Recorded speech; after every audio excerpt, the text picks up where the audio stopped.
your skill set, you can teach anybody how to do what you do, but you can't teach those non-tangible things, the work ethic, the drive, the passion, the things like that. Yeah. So, I mean, that's the biggest thing that we run into with, building our teams and bringing people on is finding somebody that has that passion and that willingness to hey, you just got told no. Okay. You call them back again. Yeah. You keep pushing forward. Like it's tough. It's a tough industry on our end. But I mean, I could teach anybody how to be a good mortgage lender. Yep. And same aspect for you. You can teach anybody how to be a good GPS, putting in the integration systems and all that. You can teach them that. So no, I'm with you on that one for sure. Yeah. It's just hard to find those people. It is, step one is getting clear on the values for yourself, what you believe in. Mm-hmm. Right. And then it is, and this is what I see this is what I help a lot of people with too, is implementing our hiring process. Well, I was just looking at your book. That's what your book's about, right? Determining what your core values are. The main squeeze of the book is core values. And I tell a lot of stories about how we figured that out and learned that. Yeah. Okay. Learn the hard way. Yeah. Definitely. We're going to have to read it for sure. Hell yeah.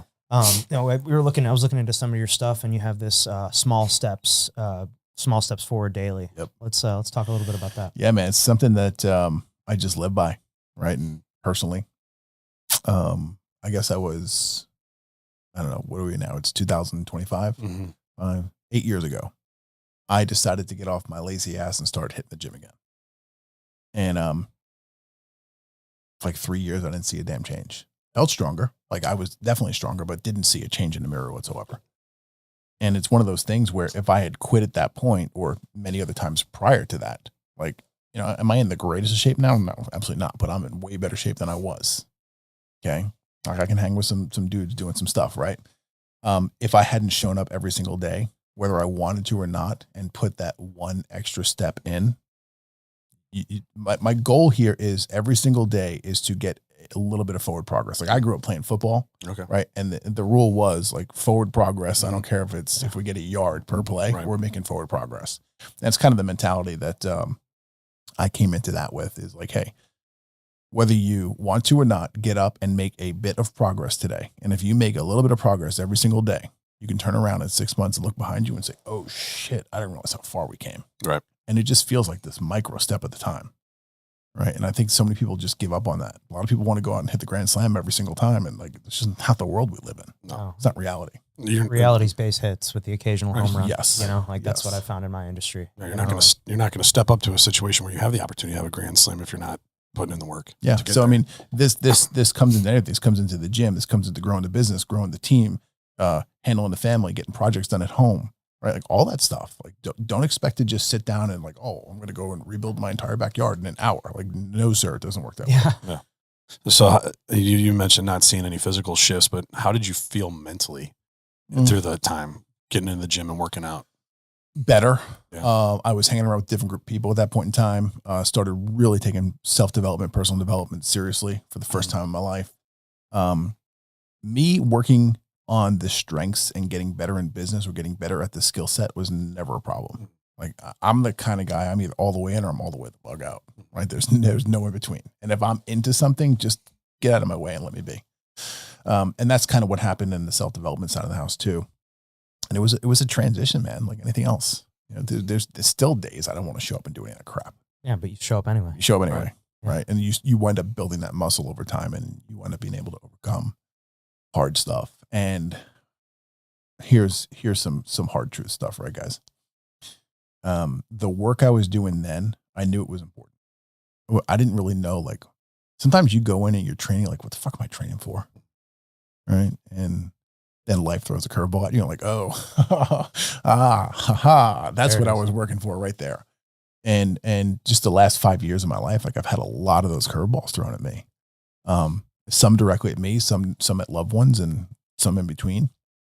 My ex-wife battled breast cancer a couple of years ago.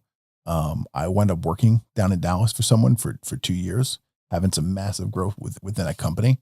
20 months into it, we said, this isn't a good fit for each other. We went our separate ways. So now, like, all of a sudden a career change, then went full-time into Step It Up Academy, which is my coaching consulting company.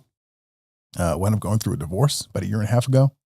It's like all these things kind of just stack and stack and stack. And if I hadn't done the work back 8 years ago when I started to work on me, from the mental, the physical, the spirituality aspect, like I probably wouldn't be here right now. I would have crumbled under the pressure of life. It's just reality. Yeah, my journey's slightly different than yours in terms of that. Like it took the divorce, it took that happening for me to wake up.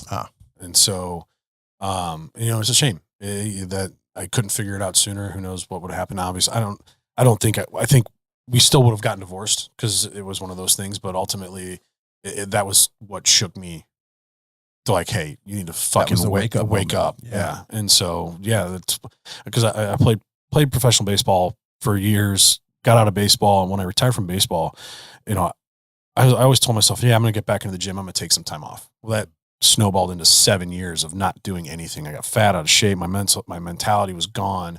Yep. And then all of a sudden, bam, divorce. And you're hit in the face with something that's just rocking your world, that you're like, oh yeah, things are going to be fine, but it's not. And it took a hard look in the mirror, like to admit like, hey, this is where I fucked up and this is how I need to improve it. And from there, like I'm a completely different person now. Yep. And so kind of a little slightly different than you were prepared for it. I wasn't, and I had to adapt and make the change then. And that's the greatest thing that honestly has ever happened to me. For sure. And I and the relationship I have now with my ex-wife is great. And it wasn't at the time, but like I said, that's what we needed. And we needed that shakeup for us to move on and be better parents for our kids and better, ex-spouses and move forward. But it completely changed my business, completely changed my mindset, completely changed how I go about my day-to-day life. And it was a blessing in disguise. Yeah, for sure. So, one thing that I did, April's going to be 2 years that I've been sober. Oh, good for you. That's awesome. Congratulations. Thank you. And like, I never walked around thinking like I had a drinking problem. And, looking back now, I was like, oh shit, dude, I drank every day for 20 years. Like I didn't go, I was never a sloppy drunk. Mm-hmm. Right. I was a guy who would go out and I'd come home from work and have 1 to 3 beers. Yeah. Right.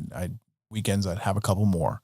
Occasionally there'd be too many. Mm-hmm. Right. But I was never one to go out and get sloppy and, get dragged home by the cops. It was never me.